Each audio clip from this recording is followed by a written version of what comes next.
At 60, some men don't stop dating. They stop chasing. And the reason isn't what people assume. Not rage, not bitterness, not giving up on love. It's clarity. It's cost. It's peace. Because a lot of older men are quietly stepping back. Not loudly, not publicly, quietly. Drop your city in the comments. And if you're a man over 50, listen close. Because this will feel familiar. Stay to the end. I'll give you the one question older men use to judge every relationship. Without saying it out loud, this shift rarely happens in one dramatic moment. No big breakup speech, no viral rant, no "I'm done with women" post. Older men don't announce they're finished. They fade, they reply later, they plan less, they cancel faster, they stop explaining. And if you want to spot it in real time, here are the 3 tells. 1. He stops making future plans. 2. His messages get shorter, cleaner, colder. 3. He stops trying to win the conversation. Not because he's petty, because he's done negotiating. From the outside, it looks like he lost interest. From the inside, it feels like finally breathing, because after 60, time gets expensive, energy gets limited, and calm becomes a currency. Here's the first thing many men notice when they step back. Silence. Not lonely silence. Clean silence. No tension in the room, no decoding moods, no walking on eggshells. A quiet home starts to feel like a sanctuary.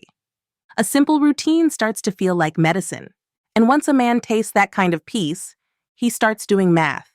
How much does this relationship cost my nervous system? How long does it take me to recover after an argument? What does it do to my sleep, my appetite, my blood pressure? Because when you're 25, you can recover from drama overnight. When you're 60, you can carry it for a week. And at this age, stress is not abstract. Stress has symptoms. So a lot of men reach a point where they think, I'm not paying that price anymore.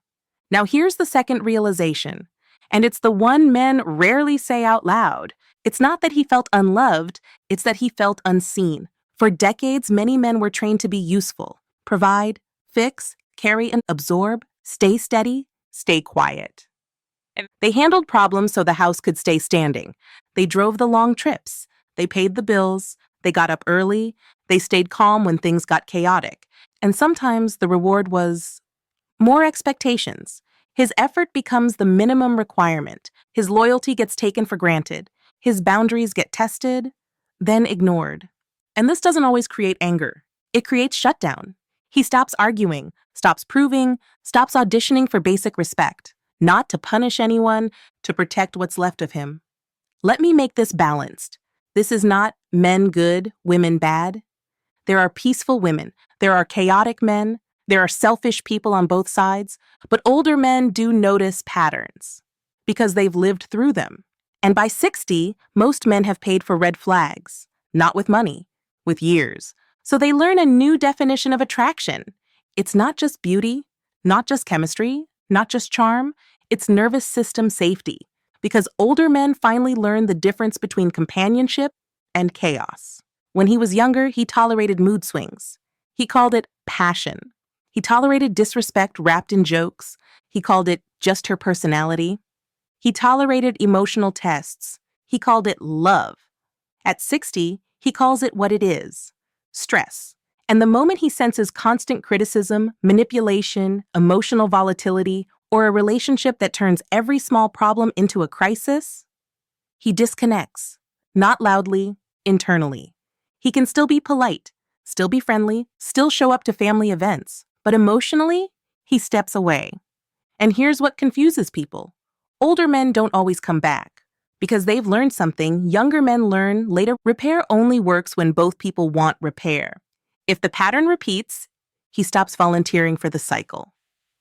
And there's another thing older men stop doing. They stop apologizing just to end the fight.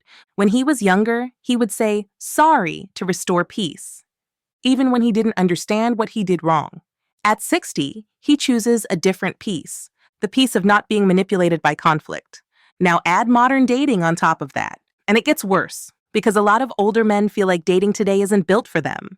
To them, it feels like walking into a courtroom. They don't know the laws, but they're still expected to perform perfectly. Initiate, plan, pay, lead, entertain, stay confident, stay romantic, stay emotionally available, never mess up. And older men notice something else. Everything feels faster, but less sincere. One wrong message and you're blocked. One awkward date and you're replaced. Endless options, endless comparison, endless evaluation.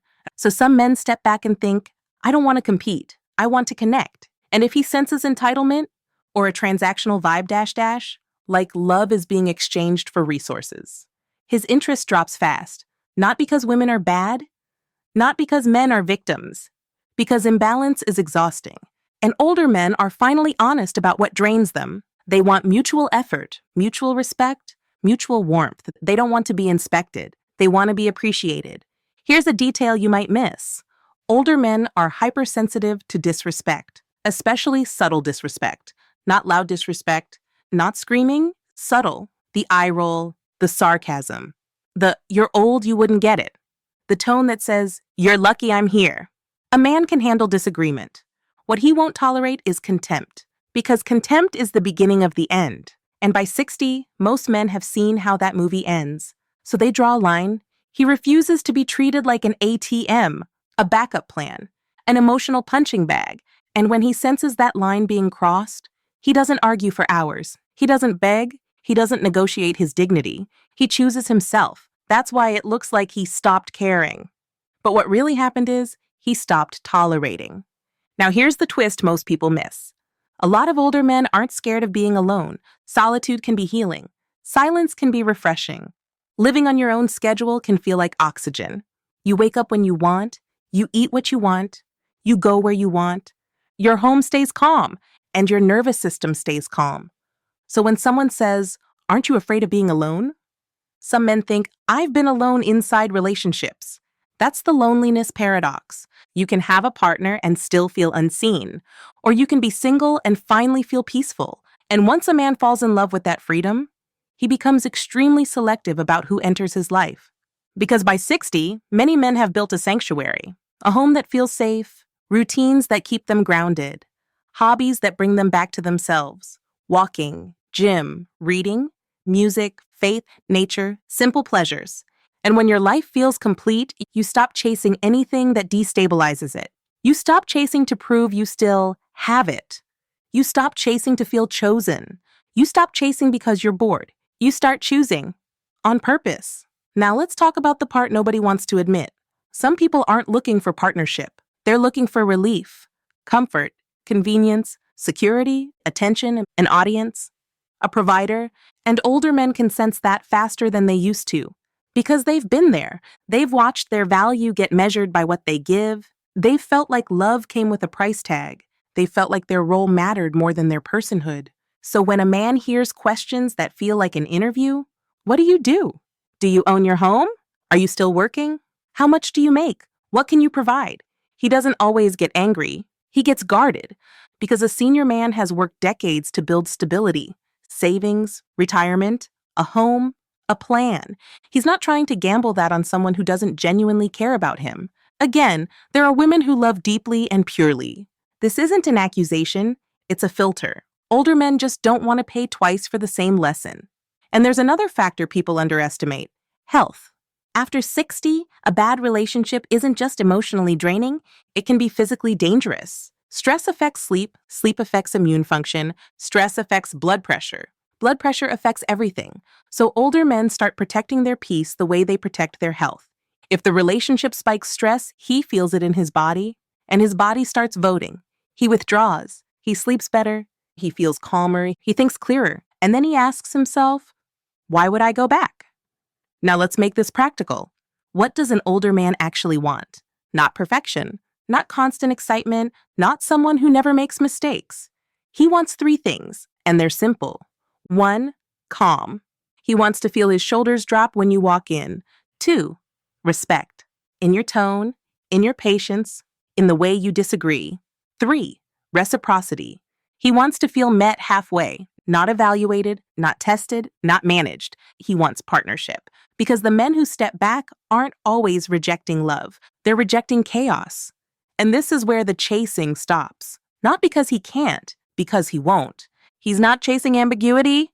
He's not chasing hot and cold. He's not chasing disrespect disguised as standards. He's chasing peace. Or he's not chasing at all. Now remember the question I promised. The one older men silently ask. How do I feel in her presence? Calm, respected, safe, or tense, drained, on trial? If the answer isn't peace, his interest fades, not because she isn't beautiful, not because she isn't good enough, because she doesn't match the life he's trying to protect.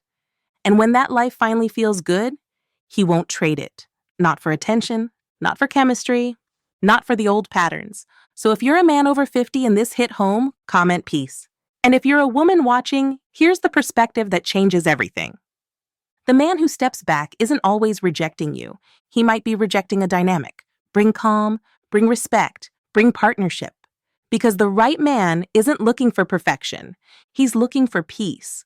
Follow for more unspoken truths about relationships and self-respect. No drama, no blame, just clarity.